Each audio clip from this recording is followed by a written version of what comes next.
రక్షింపబడిన దగ్గర నుండి. ఈ పండగని రోష్ హసానా అంటారు. ఇప్పుడు మనము టైం ఎంత అవుతుంది? 8 అవుతుంది. అంటే రోష్ హసానాలోకి ఎంటర్ అయ్యి ఇప్పుడు మనము 2 గంటలు అవుతుంది. న్యూ ఇయర్లోకి ఎంటర్ అయ్యి ఇప్పుడు మనము 2 గంటలు అవుతుంది. ఇశ్రాయేలీలు ఈరోజు వాళ్ళు ఏం చేయాలి అని అంటే, వాళ్ళ క్యాలెండర్ లెక్క చూస్తే మన క్యాలెండర్ వేరు, వాళ్ళ క్యాలెండర్ వేరు. వాళ్ళ క్యాలెండర్ లెక్క చూస్తే ఈరోజు 7వ నెల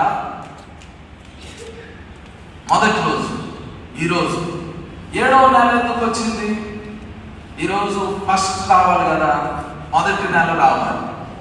నోవాహు జలప్రళయం వరకు ఇది మొదటి నెలే. ఈ నెలని వాళ్ళు స్టార్టింగ్ నెలగా పెట్టుకునేవాడు. నోవాహు జలప్రళయంలో ఏమైంది అని అంటే, ఈ డేనే స్టార్టింగ్ డే కౌంట్ అయ్యింది. నోవాహు జలప్రళయం